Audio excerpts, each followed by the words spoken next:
Fala pessoal, hoje aqui mais um vídeo do canal. Quem fala com vocês é o Cadu e hoje eu vou fazer um vídeo sobre a fase do Geoff Johns à frente do Shazam ou Capitão Marvel, como o pessoal mais da antiga prefere.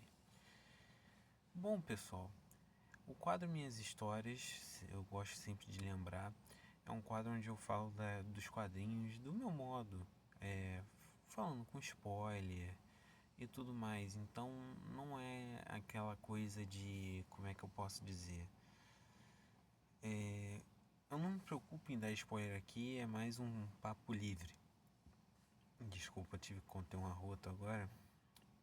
Então, vamos falar sobre essa fase que eu acho que era uma coisa com muito potencial, porque o Jones ele sabe fazer reinvenções, ele sempre põe alguns personagens de volta para o mapa.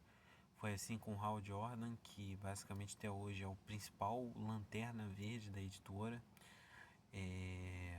Foi com o Barry Allen, que ele trouxe o Barry Allen de volta, e o Barry ficou um grande tempo em evidência. Com quem mais? O Gavião Negro, que a fase mais aclamada do Gavião Negro é a do Jones, e por aí vai. Mas o que acontece com o Shazam? O Shazam, Capitão Marvel originalmente, ele surge lá na Fawcett Comics como o principal rival do Superman. A DC vai lá, processa a Fawcett e consegue os direitos do personagem. A Fawcett entra em falência e a DC compra o personagem. Personagem esse que na Era de Ouro era muito popular, por muito tempo desbancou o Superman em vendas. Então você pensa, como um personagem que era tão grande, né, esse gigante, ele ficou tão pequeno. Como é que a editora conseguiu isso? Quando houve os Novos 52, a iniciativa, o Jones pegou e assumiu o título da Liga da Justiça. Nesse título da Liga, o Jones foi fazendo histórias de backup, reintroduzindo o Shazam na continuidade, o Billy Batson na continuidade do universo DC dentro desse reboot. E a história é muito interessante porque ele muda qual o cerne do Billy Batson. Aqui ele é um órfão, mas ele não é um garoto que mora na rua, ele não é aquele garoto puro também. Ele é um garoto um pouco mais encrenqueiro. O Billy ele é meio que de mal com a vida. Ele não tem uma irmã sanguínea. A Mary Marvel aqui, ela não é consanguínea do Billy. Eles são irmãos adotivos mesmo, eles se conhecem ali ao acaso. O Billy é adotado por uma família de pessoas adotadas, os Vasques. Isso daí é muito interessante como o Jones ele introduz esse conceito de que família é o que é e não o que deveria ser. Os laços eles são construídos de uma forma muito natural.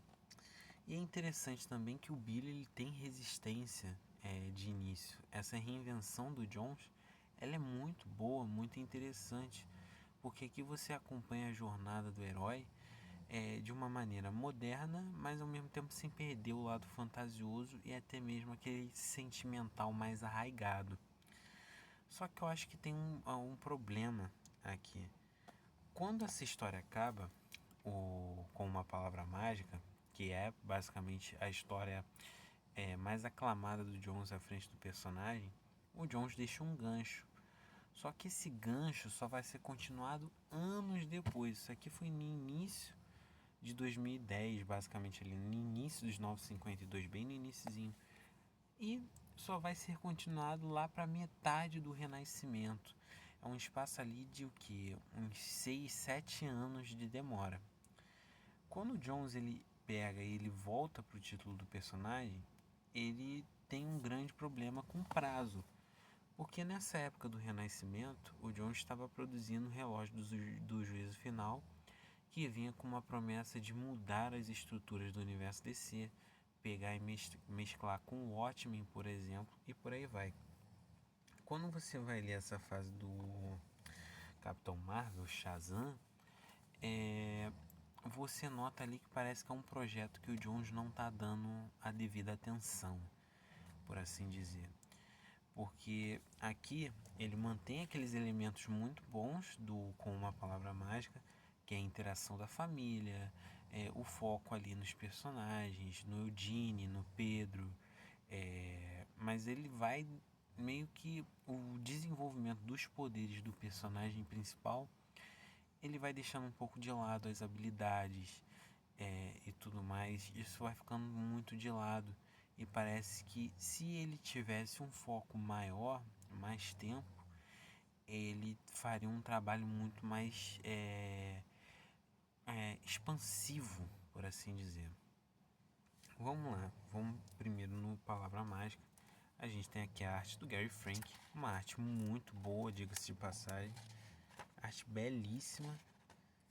Não à toa que essa história é considerada um primor, né, tanto em roteiro quanto em arte. Olha isso. A introdução do Adão Negro aqui é muito boa. O Adão Negro, ele realmente é uma ameaça em potencial. Ele não é só uma versão maligna do protagonista, não. Ele tem um background muito interessante. Eu acho muito legal que o Jones aqui ele desenvolve também o senso de justiça, porque aqui o Adão Negro ele faz atrocidades para chegar à justiça que ele quer. Ele acha que os fins justificam os meios. E os fins para ele, os fins que ele. Aliás, os meios que ele usa para chegar a esse fim são horríveis. Por exemplo, quem era para ser o campeão da magia ao invés do Adão Negro, Tef Adam, era o sobrinho dele, Aman. Ele mata o sobrinho dele porque o sobrinho dele tem piedade pelas pessoas que escravizaram ele e que fizeram atrocidades com a família dele, cara. É assim, é bizarro a forma que o Adão Negro vê a justiça. E é muito bem construído. O Billy, por exemplo, ele é a última escolha do mago. Então, tipo assim, você entende o porquê dessa criança estar sendo escolhida. O mago vê uma fagulha de bondade, porque o Billy aqui, como eu falei, ele é um garoto muito encrenqueiro, um barraqueiro, basicamente. Ele metido a malandrinho. E o mago vê ali que ele tem certas atitudes, ele tem a fagulha da bondade. E o Jones vai desfiando a bondade do personagem aos poucos. Então você vai tendo ali um desenvolvimento muito bom. Por isso que Uma Palavra Mágica é uma história muito bem feita. Porque até mesmo os coadjuvantes têm um papel importante. O Fred, antigo Capitão Marvel Jr., ele também tem uma roupagem diferente aqui. Ele é mais. Ele é aquele garoto que, tipo assim, pega testado em qualquer lugar. Ele é, tipo assim, aquele colega da escola com uma vibe meio Benê, do Cidade de Deus da Vida, metido com coisas erradas, mas também não é aquela pessoa ruim, entendeu? Então é muito legal isso aqui, muito bem feito. Já quando chega no Sete Reinos Mágicos, o Jones ele quer introduzir os reinos da magia, porque a premissa do Shazam nos 952 era que a magia estava bloqueada para o mundo mortal. Então ele iria desbloquear essa magia para as outras pessoas.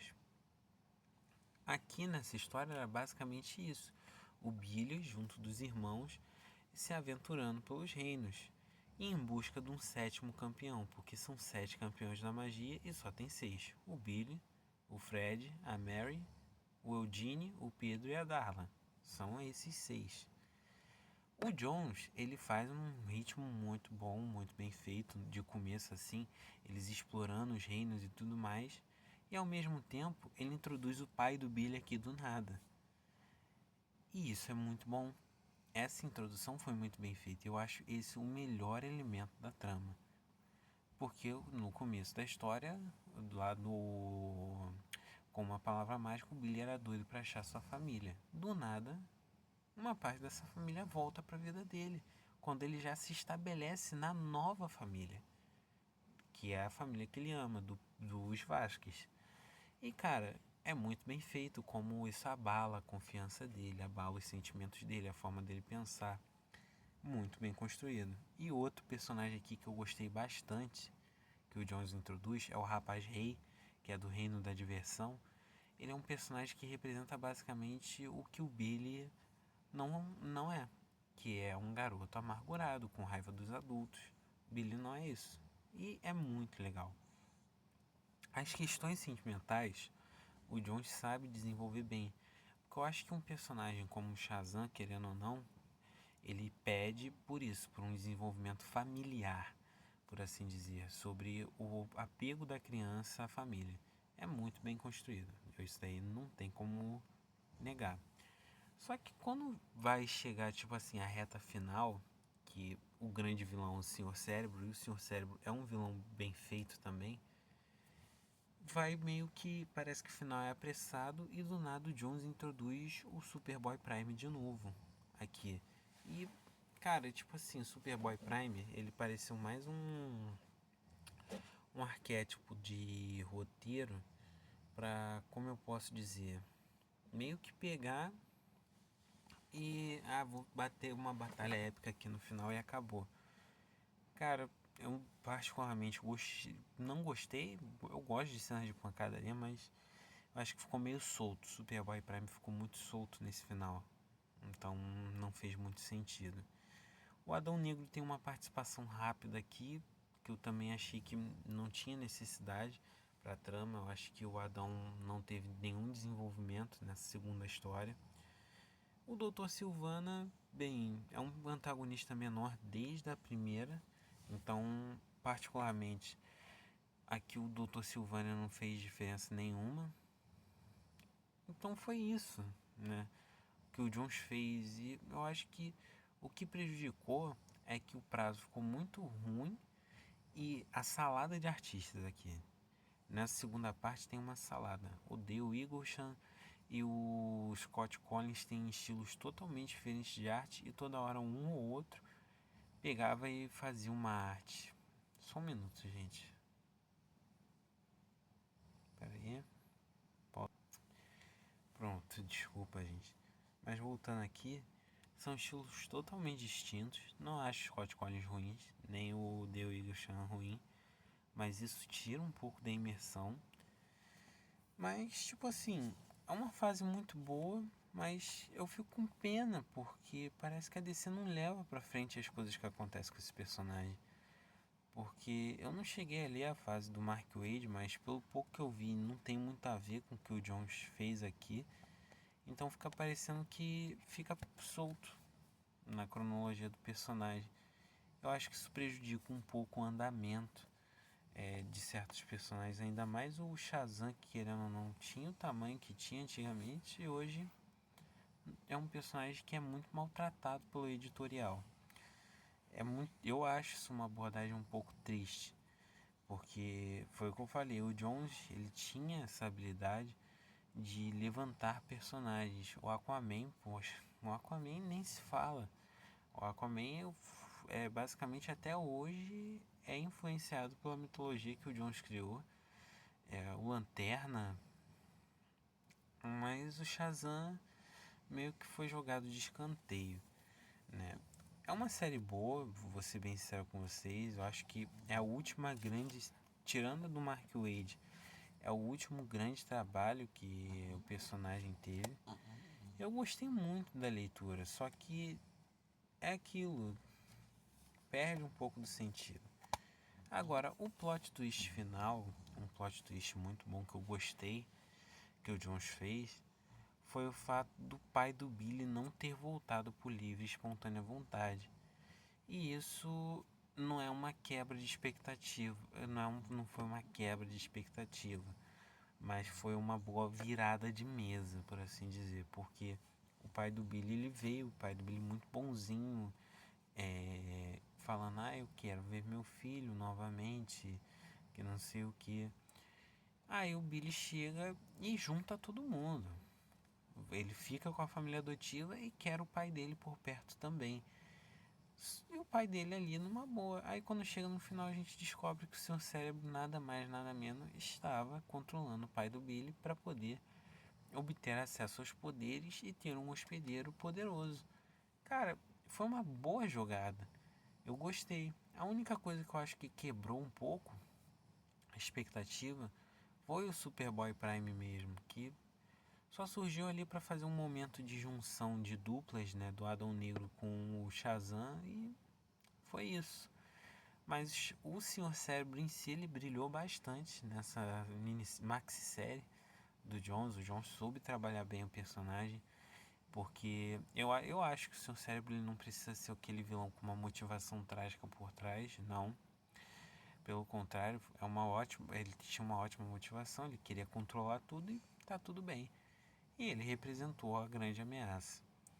No geral, eu acho que essa passagem do Jones à frente do personagem, ela tem o seu valor mais pela família mesmo, pelo desenvolvimento sentimental e pela modernização do personagem, do que pelo peso na cronologia ali.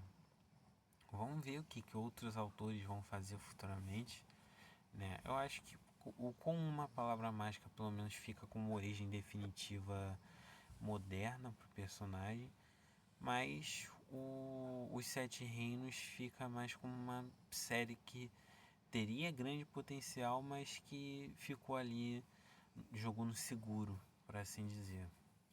Então é isso, gente. Espero que vocês tenham gostado do vídeo. Comentem o que vocês acham dessa passagem do Jones também. Se valeu a pena ou não. Comentem. Valeu, obrigado e tchau, tchau.